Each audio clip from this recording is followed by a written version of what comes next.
Alors une fois que le miel est extrait des cadres et qu'il est mis en pot, le travail de l'apiculteur ne s'arrête pas là. Alors après il va falloir donc nettoyer tout le matériel qu'on a utilisé, que ce soit les tamis, les passoires, les seaux, le matériel de désoperculation, l'extracteur, etc. Alors au départ, quand on débute, on peut faire quelques petites erreurs que moi-même j'ai faites. Alors dans cette vidéo, je voulais vous donner 6 conseils pour ne pas les faire.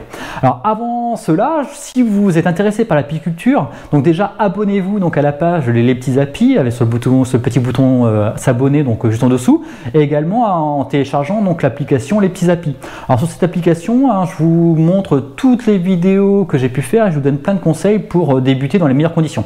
Alors maintenant, on passe donc aux 6 conseils. Alors le premier conseil que je peux vous donner, c'est lié à une erreur que j'ai fait au départ. Alors comme pour faire la vaisselle, au départ j'utilisais de l'eau chaude.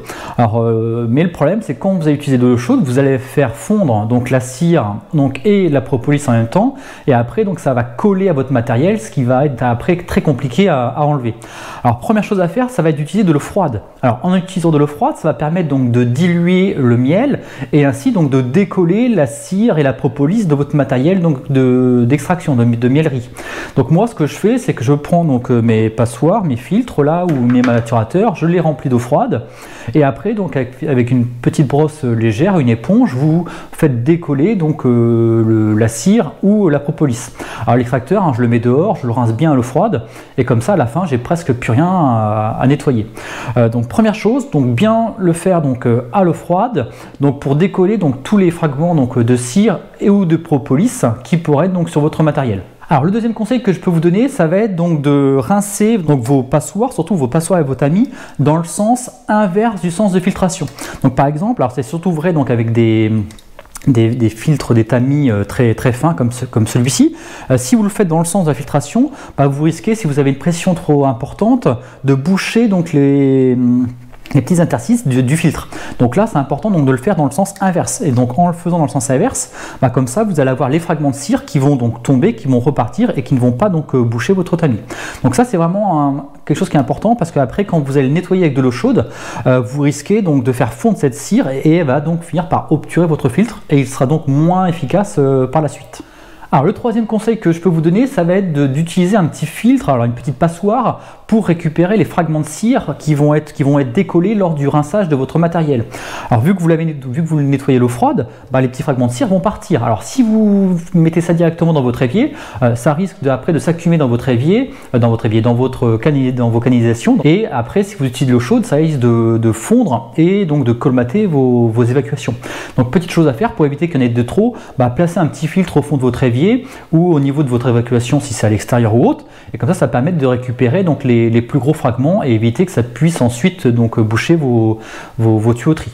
Le quatrième conseil que je peux vous donner, alors ça peut arriver qu'il y ait quand même donc de la cire ou surtout de la propolis qui soit collée à votre matériel. Même si vous utilisez de l'eau froide, il y en aura toujours qui pourra rester un petit peu. Alors ce que vous pouvez utiliser, moi c'est ce que j'utilise, c'est très efficace. Vous pouvez trouver ça dans les magasins d'apiculture, des désincrustants propolis. Alors ça c'est vraiment bien parce qu'après si vous essayez donc avec du scotch bridge ou autre de retirer la propolis, vous risquez d'abîmer votre matériel. Alors qu'avec ça, la propolis va être dissoute et ça va être beaucoup plus simple donc à nettoyer. Donc si vous avez la propolis donc soit sur des vêtements, soit sur votre matériel donc soit en inox, soit en plastique, utilisez donc un désincrustant de propolis avant donc de la chauffer. Si vous la chauffez, elle va devenir gluante, collante et ça va être après donc très compliqué à retirer. Alors qu'avec ce type de produit, c'est beaucoup plus simple. Donc une fois que vous avez bien nettoyé votre matériel donc à l'eau froide et qu'il n'y a plus donc de traces donc de miel, de cire ou de propolis, alors il va être temps donc de le nettoyer donc cette fois-ci à l'eau chaude. Donc à l'eau chaude, alors moi j'utilise un petit nettoyant spécifique de miellerie. Alors il y a une petite odeur de romarin et il est quand même relativement efficace pour les derniers résidus de miel qui pourraient être présents dans les angles ou autres. Alors vous le nettoyez bien donc à l'eau chaude cette fois-ci. Normalement il n'y aura plus de problème avec la cire qui va fondre ni avec la propolis. Et donc ça sera quand même beaucoup plus facile une fois que vous avez fait tout ça. Donc un cinquième conseil que je peux vous donner, c'est qu'une fois que votre matériel donc, va être bien nettoyé donc, à l'eau chaude avec un nettoyant, il va falloir le sécher très rapidement. Alors pourquoi? Parce que s'il reste des petites zones d'eau stagnante, des micro-organismes peuvent s'y développer, donc des bactéries, des champignons, et contaminer votre matériel. Donc ce serait dommage alors qu'il était tout propre. Donc évitez donc ça, évitez de laisser votre matériel à sécher, je sais pas, sur votre évier trop longtemps, parce que s'il reste des toutes petites zones comme celle-ci, les micro-organismes vont s'y développer et contaminer votre matériel. Alors le sixième et dernier conseil que je peux vous donner, ça va être de stocker donc votre matériel de miellerie, vos maturateurs, vos passoires, vos tamis, etc. Dans un endroit qui va être sec et à l'abri des courants d'air.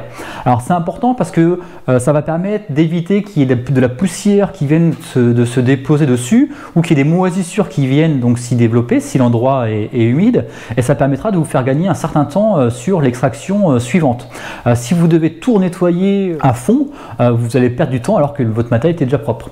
Alors ce que vous pouvez faire, par exemple, si vous avez un grand maturateur, vous pouvez mettre vos seaux et vos passoires à l'intérieur, refermer, comme ça au moins votre maturateur, ce matériel là va donc être bien stocké.